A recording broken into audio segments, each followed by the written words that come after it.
Hi everyone, my name is Laura and this is my channel Languages with Laura. I am a polyglot who is studying 5 different languages, and this is the channel where I talk about studying those languages and traveling as well.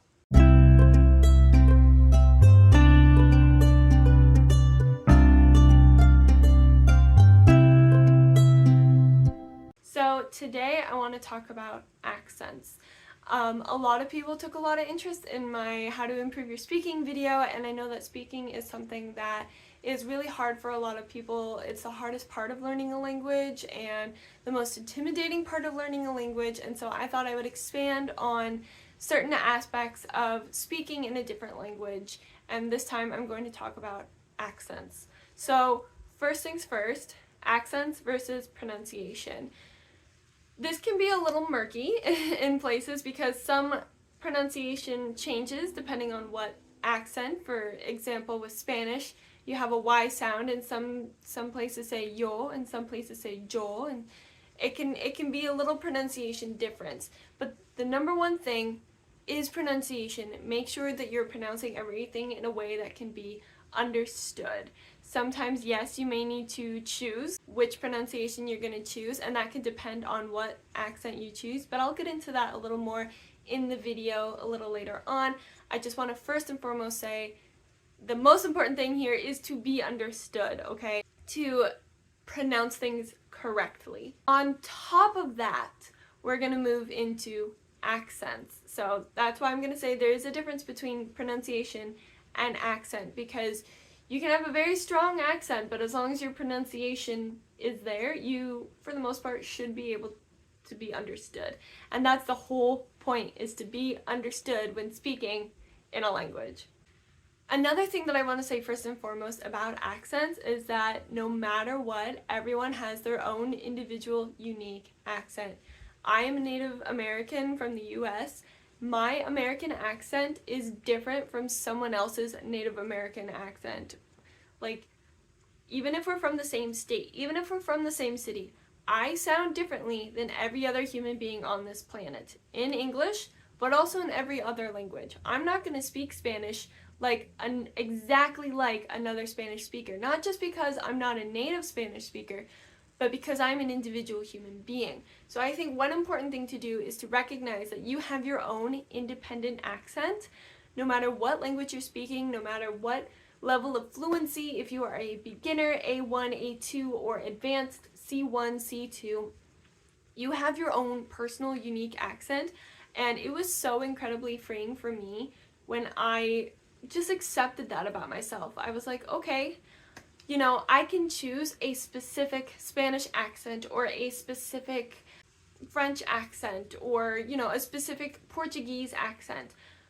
But no matter what, no one is going to speak that Spanish or that Portuguese or that French or whatever like I do, and that is not a bad thing. That is not oh, you don't know how to pronounce it or you don't sound like a native speaker. That is just your own unique thing. And so accepting this was very freeing to me to just be more comfortable speaking and practicing and talking with people, because yeah, nobody's going to sound exactly like me. That's just the way it is.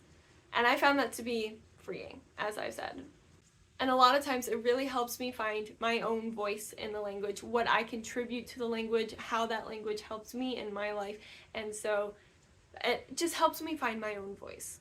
So now let's get into accents and choosing an accent. So lots of languages have different accents depending on, you know, where different native speakers are from.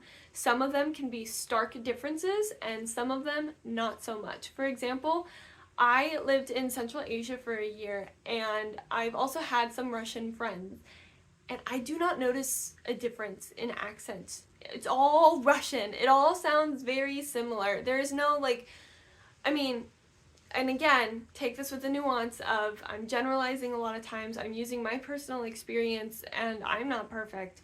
But somebody speaking Russian from Kyrgyzstan sounds very similar to someone speaking Russian from Russia. Now, of course, another thing to note is accents versus like slang and various things like that. You know, someone from Moscow might say something a little differently than someone from St. Petersburg, or someone from Kazakhstan, or someone from Kyrgyzstan. But there's not really much of an accent change. Whereas with Portuguese, there's like Brazilian Portuguese and there's Portugal Portuguese, but even within Brazilian Portuguese, there are accent differences. Bom dia, bom dia. The way you say certain letters are different, or boa tarde, boa tarde. Like, it's the same word. Either way, you're going to be understood no matter who you're talking with, but there are those subtle differences. And with Spanish, a lot of accents can have pretty major changes, not just pronunciation of like corazón, corazón, yo, things like this, but also even conjugational and word differences. I grew up using usted and ustedes, and so that is what I use in Spanish. But when I went to university, my professor grew up learning Spanish and did a study abroad in Spain. And so he's saying vosotros, and I had no idea. I mean, obviously I knew what he was saying, like I could figure it out based on context clues, but I did not know the conjugation for vosotros. I didn't, and then I learned about in Argentina, there's vos, and you know, in different countries have different words, and they're all the plural or formal you in Spanish. All of them, again, are accepted. They're all pretty much widely known within the Spanish-speaking world. Los países hispanohablantes all recognize that, oh, that's just the Argentinian way of saying usted or ustedes, or that's the Spain Spanish way, like vosotros es ustedes. So it's all widely accepted, but it is different accents, it's different dialects, there are these slight differences, and so it can be a lot easier and a lot less confusing to focus on just one dialect, one accent, because you, like I said, I didn't learn vosotros when I got to my college level classes, but my professor was perfectly fine with me using usted and ustedes because it is understood and it's still Spanish and everyone's gonna know. So it can be overwhelming to try and say, well, I'm gonna learn usted, ustedes, vos, vosotros, etc. and so forth. So I would just say make it a little easier on yourself and choose one. Now, it can be really hard to find different dialects for what language you want to learn if you're not in or close to the countries or not surrounded by native speakers. And here I would recommend doing things like podcasts and TV shows, specifically looking for a Mexican TV show or a Colombian TV show or Brazilian Portuguese podcast, whatever. Something that is very native speaker heavy, YouTube channels, music, because theoretically your textbook should be teaching you dialectless or accentless, whatever you're learning, if you're learning from a textbook, but not always. So it's always good to pay attention to that as well. Oh, my map! Quick side note here, we just moved into our new house, and so I have not yet decorated the space where I'll be filming yet, but I'm really excited to do that. But for now, we have our little map just sitting here until I can hang it up on the wall. So it can be very tricky, but I would say do as much research as you can before going into it if you really want to specifically learn an accent. Like if you want to sound as native or as fluent as possible, choose an accent, figure out as much as you can before choosing that accent, choose which one is best based for you.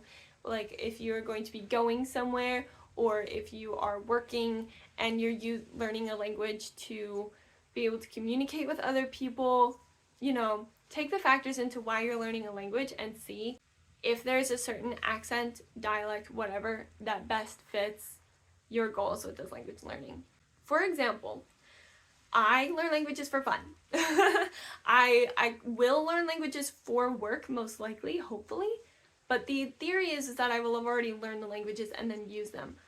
I did not grow up with a specific Spanish accent, which is why I'm very well understood, but nobody is ever like, where are you from? Or, oh, you sound like this. You know, I have some like Mexican accent things here. I have some Puerto Rican things here. I have some like Spain things here. It's a conglomeration of Spanish. I'm still understood, but it's a little weird to listen to me talk because I have all these mixed influences. And I mean, my first teacher was from Mexico, my second was from Puerto Rico, the rest of them were American that had Spain accents, so like, it's a lot to go off of. But honestly, I've been doing a lot of digging because I want to choose a specific accent for my Spanish and kind of refocus, restudy my Spanish, just so I sound more fluid, and also so it's less confusing for me. For example, using the word pen, I learned it pluma, bolígrafo,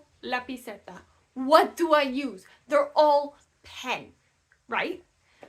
So I've decided that I'm going to go with a Colombian Spanish accent. And the reasons for that being is, one, cuisine. Colombian food tends to be a little more on the sweeter side rather than the spicy side.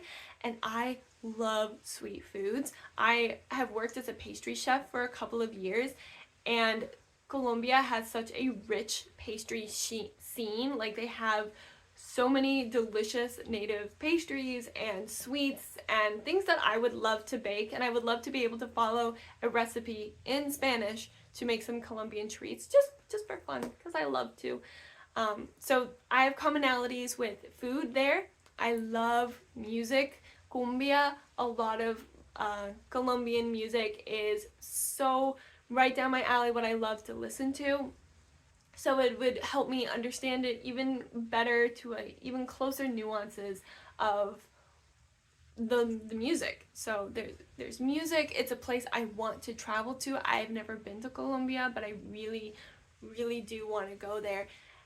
And there are just a plethora of reasons why it makes sense for me personally to learn a Colombian accent in Spanish rather than something else.